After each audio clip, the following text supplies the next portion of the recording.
Good evening to each and every one of you. So friends, I have a big update today. Lawmakers are making huge progress on President Biden's economic agenda. A vote is now scheduled to be held on brand new stimulus relief legislation. Up to $650 will be available to be claimed by millions of low to middle income households. So friends, please make sure you do watch until the end of this video for the latest stimulus news in Congress. I will be giving away a $75 Walmart gift card 4 days a week. If you would like to enter these giveaways, please make sure you click and like several of my videos, and then comment below the keywords of each video that you watch. Remember, the more videos that you comment on, the greater your chance of winning the giveaway. The next giveaway is scheduled for tomorrow, so please stay tuned for that video. That is something that we disagree with, right? We think that this is going to have some effect for American families when you think about negotiating with Medicare, and so that it could lower cost for your grandparents, for people who are senior in your household that you're trying to help, and make sure that they're able to get that funding or those funds or pay for those chronic medicine. That matters, and so that is really important as well. There's going to be rebates for families so that they're able, as it relates to energy cost, it's going to matter as well. Those are huge. Those are incredibly big for families just across the board, especially in the middle class.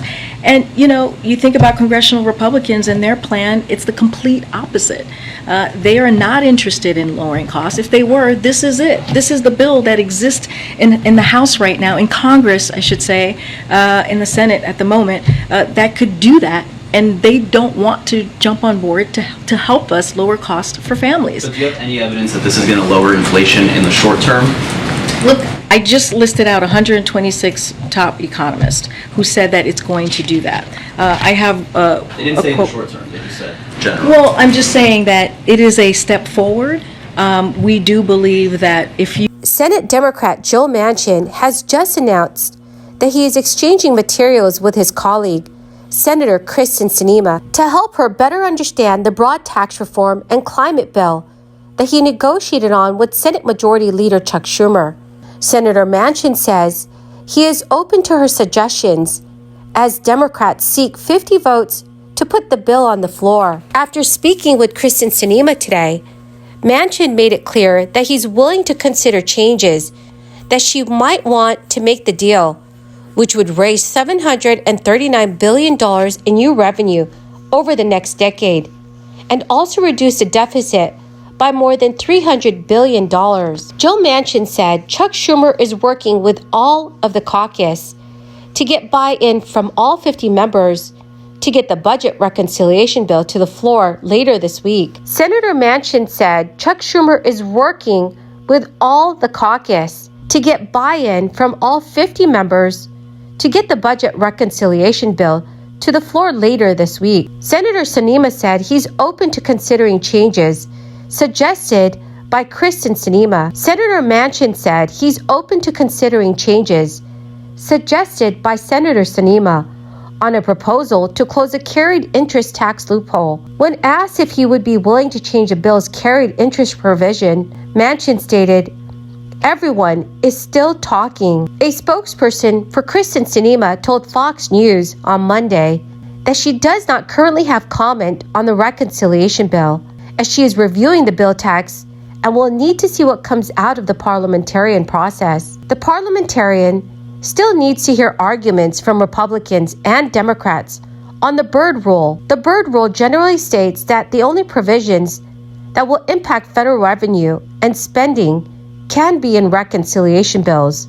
The parliamentarian may advise that some key elements of the bill should be removed to comply with the Byrd Rule. However, the parliamentarian's rulings on past versions of the reconciliation bills have frustrated many Democrats. Perhaps the riskiest process of all for Democrats would be the vote-a-rama, which is likely to happen sometime between late this week and early next week. After debate time is expired on the reconciliation bill, senators may continue offering unlimited amendments.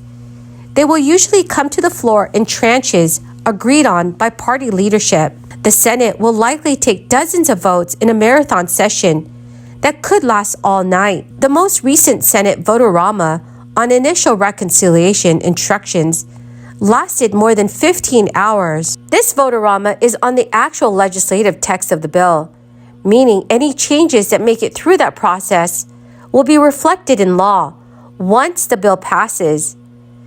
This gives Republicans chances to potentially change amendments on a range of issues that could cause some Democrats to vote against the bill in either the Senate or in the House. Friends, the keyword for this video is Buffalo, New York. If you would like to enter tomorrow's Walmart gift card giveaway, please click and like several of my videos and then comment below this keyword, which is Buffalo, New York, and additional keywords of any video of mine that you watch. And do make sure that you're also subscribed to my channel. There is some breaking news in the state of Pennsylvania. Governor Tom Wolf has approved a new permanent child tax credit that will allow families to claim thousands of dollars in benefits. The new tax credit was created as part of Pennsylvania's new $45.2 billion budget, which Governor Wolf signed into law. Governor Wolf and lawmakers also allocated over $140 million to a one-time expansion of a property tax credit for low-income and older Pennsylvanians. Modeled off of the federal child tax credit, the Child Independent Care Enhancement Program will return up to 30% of the child care-related expenses that filers claim on their federal tax return. This program is meant to support working families by lessening their tax liability. A total of $24.6 million have gone into the program.